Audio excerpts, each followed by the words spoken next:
Saya ke Pak Salahuddin, Pak Kaya, Pak Dokter.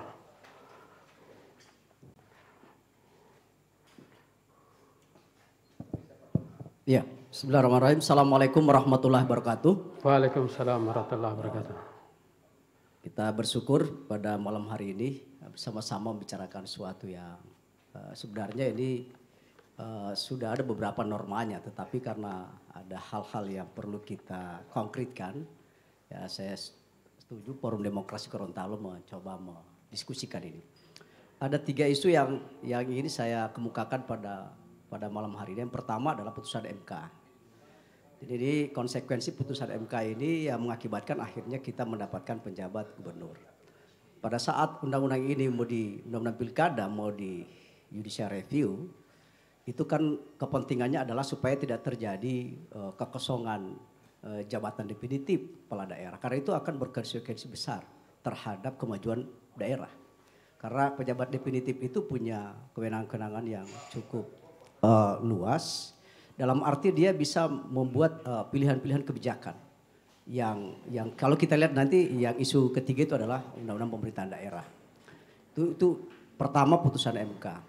Bahkan dalam putusan MK itu bahkan Mahkamah Konstitusi memberi isyarat kepada pemerintah, dalam hal ini Kementerian Dalam Negeri atau Presiden, perlu diberi kewenangan yang sama kepada penjabat gubernur dengan pejabat definitif. Jadi diminta itu oleh Mahkamah Konstitusi dibuatkan peraturan pemerintah itu. Tadi yang disebut Pak Lawan. Nah, sampai hari ini peraturan pemerintah akibat putusan Mahkamah Konstitusi itu belum dibuat oleh pemerintah sampai dilantiknya pertama kali penjabat kepala daerah. Ini kan dia kan bergelombang ini. Penjabat kepala daerah ini yang dimulai pertama termasuk daerah kita. Besok lusa kan kita akan mengalami penjabat Bupati Bualemo. Itu dia bergelombang, Pak. Ini konsekuensi karena pilkada itu dikosongkan nanti tahun 2024. Awalnya para akademisi dan para komunitas pro demokrasi meminta supaya itu tidak dihentikan. Jadi ritme pemilihan kepala daerah itu tidak boleh disamakan dengan pemilu waktu itu. Karena pemilu 2024. Tapi karena pemerintah berkeinginan bahwa pemilu ini dilaksanakan dalam 1 tahun, yaitu di 2024, yaitu pemilu legislatif presiden, kemudian pemilu kepala daerah. Nah inilah konsekuensi yang bisa kita terima, kita mendapatkan penjabat kepala daerah. Dalam hal ini yang kita bicarakan adalah penjabat gubernur. Pasti dia memiliki keterbatasan. Pertama, secara argumentatif dia bukan pejabat politik, dipilih secara demokratis dalam bahasa Undang-Undang Dasar 45. Karena bahasa Undang-Undang Dasar 45 pasal 18 itu menyatakan bahwa gubernur, bupati, wali kota itu dipilih secara demokratis. Nah, sekarang kita memiliki penjabat gubernur yang hampir sama masa jabatannya itu dengan pejabat definitif. Nah, bagi saya dalam isu ini kerugian yang dialami oleh daerah adalah karena dia tidak bisa membuat kebijakan-kebijakan strategis yang dimiliki oleh pejabat definitif. Misalnya kalau kita lihat dari Undang-Undang 23 tahun 2014. Pemerintah daerah itu kan memiliki 2 urusan wajib dan urusan pilihan. Paling-paling pejabat gubernur atau pejabat kepala daerah hari ini dia hanya akan konsen pada urusan wajib. Dan itu pasti normatif yang akan dibuat oleh pemerintah pusat. Tidak boleh dia secara sewenang-wenang misalnya, dia akan masuk pada urusan-urusan pilihan. Karena urusan pilihan itu kan sudah disitulah kebijakan kepala daerah. Soal perikanan, kelautan, pertanian, di situ kan. Kalau urusan wajib ini kan pendidikan, kesehatan, pekerjaan umum, ketertiban umum, sosial. Itu undang-undang pemerintah daerah sudah memframe itu.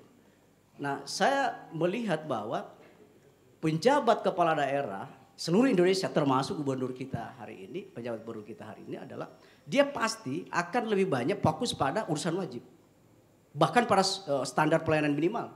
Kita screening dulu itu. Nah, mungkin juga teman-teman di DPRD coba melakukan evaluasi kualitas dan kuantitas urusan wajib yang sudah diselenggarakan oleh pejabat sebelumnya dan bagaimana diberi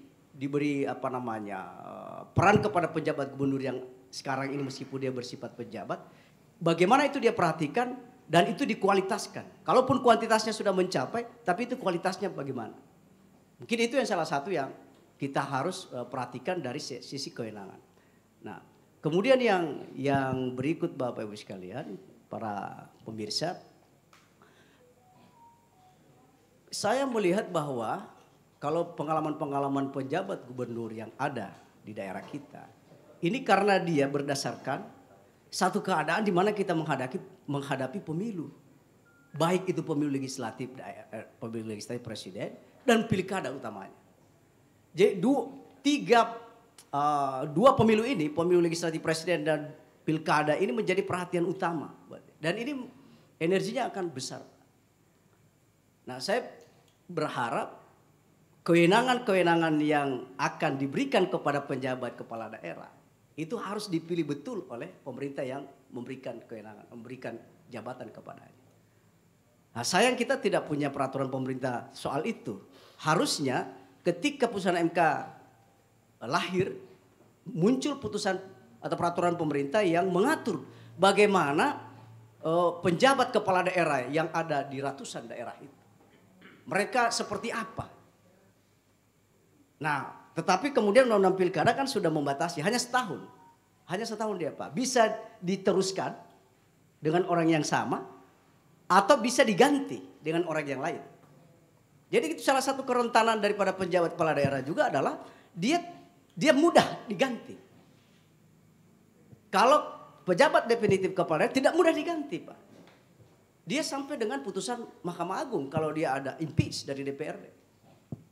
Jadi dari posisi ini pasti dia memiliki kewenangan yang berbeda antara pejabat definitif hasil pilihan demokratis yang sekarang ini kita gunakan pilkada langsung dengan pejabat yang sekarang ditunjuk. Apalagi secara politis tidak mendapatkan satu pendapat politik dari legislatif daerah misalnya. Memang ansih dia sebagai petugas pemerintah pusat yang ditempatkan karena mengisi kekosongan jabatan. Hanya kan tidak ada regulasi yang mengatakan bahwa pejabat yang lama, gubernur yang lama itu bisa diperpanjang, kan tidak ada itu. Nah, ini problem utama kita. Sehingga kalau saya melihat perspektif kewenangan penjabat kepala daerah ini, sebetulnya dia menjadi hal yang merugikan daerah. Karena daerah tidak bisa berimprovisasi dari kepala daerahnya. Kecuali teman-teman DPRD, tapi itu juga problem. Apalagi kebijakan-kebijakan kepala daerah itu dituangkan dalam peraturan daerah maupun peraturan kepala daerah. Yang itu juga kalau lihat dari undang-undang pembentukan peraturan perundang-undangan harus lagi juga melalui fasilitasi Kementerian Dalam Negeri. Jadi nyaris menurut saya penjabat kepala daerah tidak hanya melihat gubernur, bahkan kepala daerah bupati yang dulu pernah tumpuan otonomi daerah ada di kabupaten kota. Sekarang itu nyaris sulit untuk kita mendapatkan satu kebijakan-kebijakan dalam rangka mengakselerasi, mempercepat kemajuan daerah itu. Karena itu kita protes dulu. Saya termasuk orang yang memprotes kenapa pilkada ini tidak dilaksanakan secara ritme. Yang 2022 ini kan seharusnya ada pilkada. Kemudian 2023 mesti juga ada pilkada. Tapi kan pemerintah mengambil resiko. Ini kan transisi demokrasi lokal yang kurang lebih 2 tahun lebih. Bahkan sampai 3 tahun. Itu resiko yang kita ambil Pak. Diambil oleh pemerintah pusat dalam rangka untuk menata elektoral demokrasi. Baik itu pemilu maupun pilkada.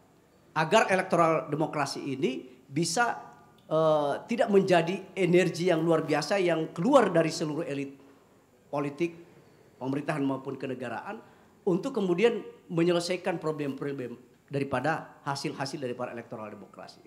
Nah, dibuatlah dalam 1 tahun 2024 itu elektoral itu diselenggarakan agar seluruh problematika pemilu, baik pemilu legislatif presiden dan pilkada itu bisa diselesaikan dalam tahun 2024 dan sisa-sisanya bisa diselesaikan tahun 2025.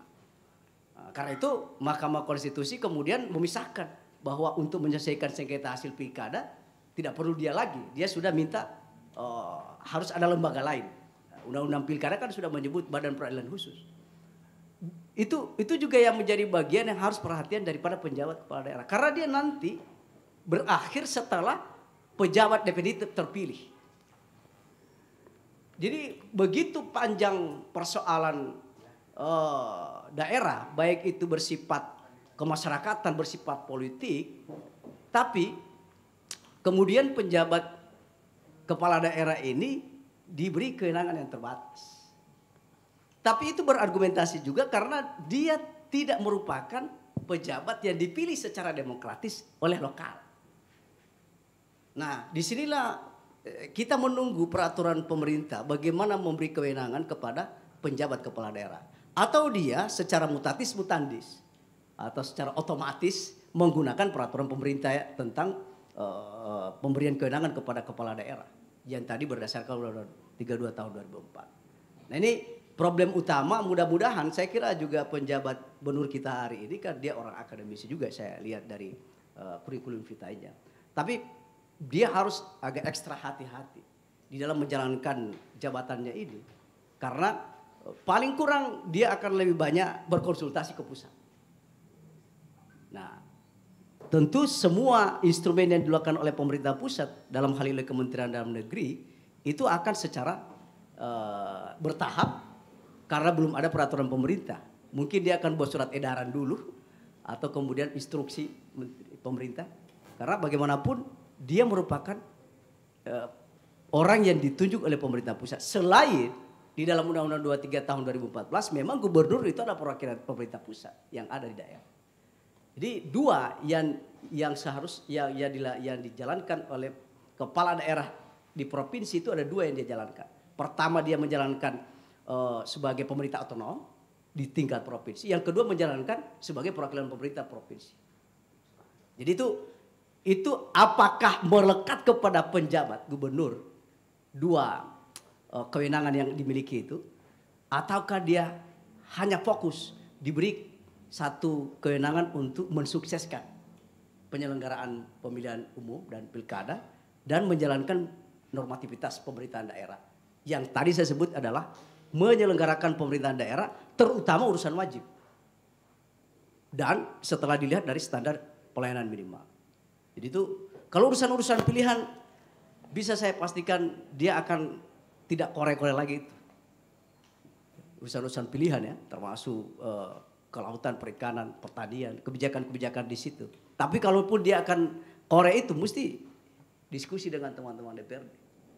Karena itu sudah ada masa pada visi misi pejabat kepala daerah sebelumnya. Ini problem utama kita Bapak Ibu sekalian. Mudah-mudahan dan saya pikirkan makanya di dalam undang-undang pilkada itu pejabat kepala daerah yang ditunjuk itu harus memiliki jabatan pertama tinggi. Itu kan JPT di eselon 1. Karena dianggaplah mereka itu memiliki satu pemahaman yang komprehensif terhadap permasalahan-permasalahan pemerintahan, termasuk pemerintahan di daerah. Itu kenapa kemudian argumentasi mereka yang berada di jabatan pertama tinggi madya yang ditunjuk untuk menjadi penjabat kepala daerah di tingkat provinsi.